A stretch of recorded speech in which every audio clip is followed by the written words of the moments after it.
Rob Rachmaninoff.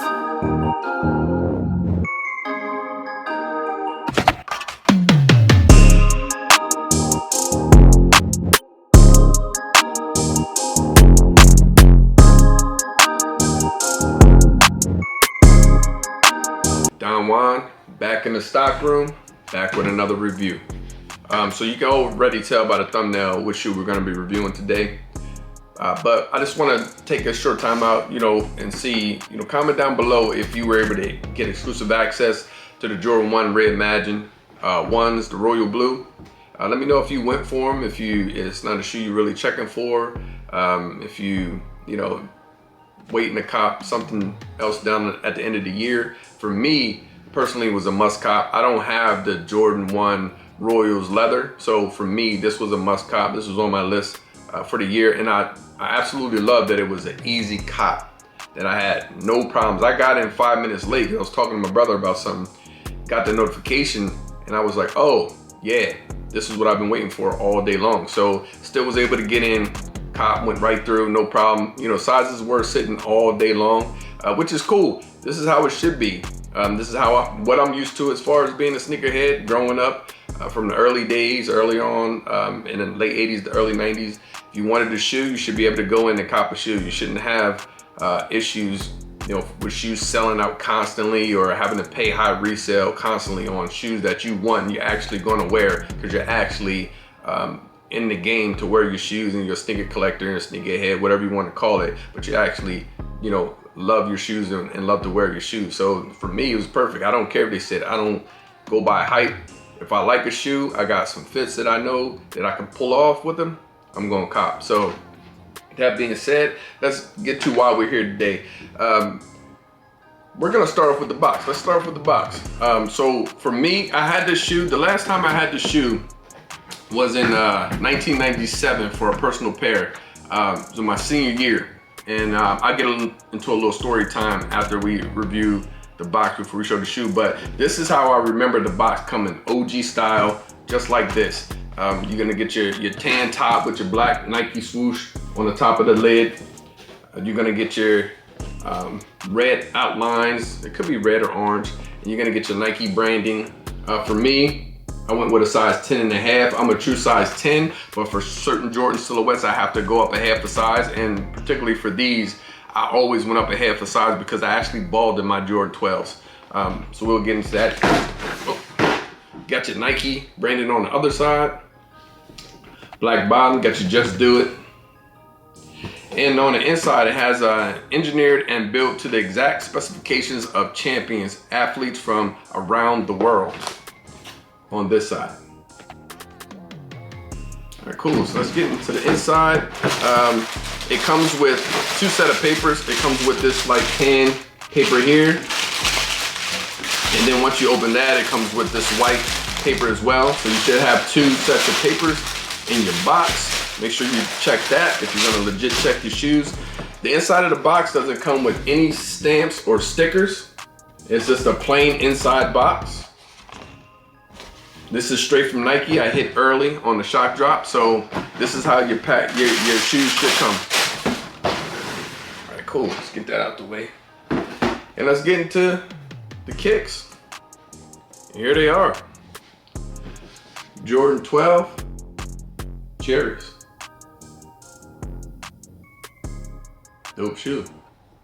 I know my people that know me gonna say, red is my favorite color, but do you really need another red and white and black shoe in your collection? And the answer is yes, absolutely I do. Why not? All right, so let's get into let me get into I'll get to the story time after the review. Let's get into the review. So it's a quick review. If you've seen one Jordan 12, you've seen them all. Again, this is retro. So let's start with the front. On the front of the shoe, on the tongue, you're gonna have your Jumpman there at the top. You're gonna have your 2-3 spelled out. Let's see if it's picking it up. Yeah, you have your 2-3 spelled out with the 2 and then the 3 spelled out there. On the side panels, you're gonna have your red hits. And for the side panels, I call it pebble leather, but it can resemble reptile skin on the top here and on your sides. Then you have this like rubber outsole as well going around toe box. The leather is pretty good. It's already decent leather for what we're getting. It's a pretty decent leather. It's not the best, but it's good. You can work with it.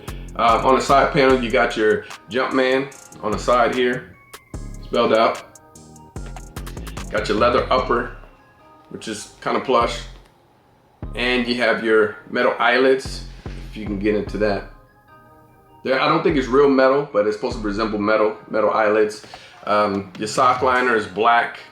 On the back, you have your Jumpman in red, white 23 with your red outsole. I love how that white 23 pops off that red outsole. And then on the back, you're reading, you have the quality inspired by the greatest player ever. You know, don't come for me in the comment section. Jordan is the GOAT. There's no debate. He's the GOAT. Inside of the shoe was always my favorite for Jordan 12s. Again, you got that red reptilian type hits on the side of the shoe. Again, your leather upper. On the outsole, you have your black pods on the heel and on the toe. You have your 23 in white here. On the inside of the toe, your black Jumpman. And of course, you got that carbon fiber in the middle there. Insole, let me see if it'll pick it up. Yeah, you got your red Jumpman with your sides and tag and your black sock liner again. Yeah, and that's pretty much the review. But these are OGs. You know, was this on your must cop list? Was this a must cop for you? And for me, it brings nothing but nostalgia. And I'll get a quick story in. So I'm a senior in high school. It's 1997. My cousin Barry will probably see this review. Shout out B-Word. He was driving, you know, he had a blue Honda Accord. We called it Blue Demon. It's probably like a 91, 92 Honda, I believe. And we had 2 free periods. So it was one store that we heard of back in the day. There was no cell phones, things of that nature. All we had was like beepers. We heard through the grapevine that a store was dropping these earlier than normal release. I'll never forget it because we had a game that night at home and we played Glasgow, and Glasgow wears red. So we were like, you know, we have to get these shoes. So we left for our 2 free pairs, drove up there. They had 4 or 5 pairs left. 2 of them happened to be in our size. I think we wore like a 9 back then.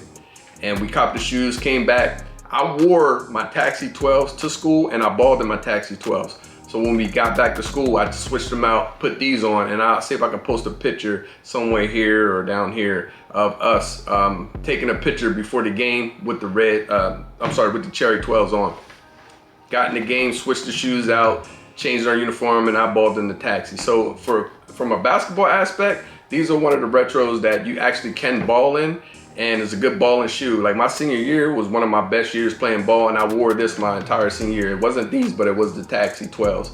And you know, great grip on the bottom. I had mad bounce off the jump from this shoe, and the support was excellent on the shoe. Only gripe I would have with the shoe was the eyelets. So, you know, I tied my shoes really tight, and these eyelets started to like pop out and pop off. So that's the only thing that I would say that was a drawback from me balling in the shoe. Another drawback that I have about the 12s is when they get old, you know, you start losing, you start getting separation. From here, from the outsole here, right above the reptilian skin, right here, it starts to separate and it comes completely off. It's like glued on, and you have to get it re-glued, but it's not, you know, I hate that, to be honest with you. And it makes me think, you know, if I do cop a Jordan 12, how long do I want to keep it before I have to deal with that separation? In some pairs where people are getting their pairs in, they have poor quality on their shoe. My shoe is pretty solid. I have barely any glue stains. It's clean. Yeah, no issues at all with my pair. And the inside too, sorry. It doesn't come with any shoe trees. It should come with shoe paper. There's regular shoe paper in your shoes. So that's it for the review, man. So let me know if you're gonna be going with these. I think these drop on October 28th, I believe. So let me know if you're gonna go for a pair of these. If you're gonna, you know, skip them if you already have them in your collection and your pair is still looking good. You know, let me know in the comment section below. if you're gonna go for these. And are these your grail? For some people, these are their grails. And for me, certain shoes that Jordan balled in and actually won championships in, sometimes, you know, they have to be a must cop. Just for, I mean, if you're not gonna wear the shoe, just for collection purposes, you gotta have them. Collector's item. So yeah, that's it. So again, you know, thank you for all the support. Again, it's Don Juan 914 on all platforms. I appreciate the support. Like, comment, subscribe, and share this channel and video. As I keep dropping videos, I'm gonna try to keep getting better as far as the quality, again, how I'm presenting the shoe, editing, things of that nature. Thank you for tuning in to the next cop, to the next drop. Don Juan, I'm out. Don Juan, I'm so white, this world they say I'm gone. About to eat the game up like a one-time. Done. I'm Don Juan. I'm so white, this world they say I'm gone. About to eat the game up like a one-time. Done.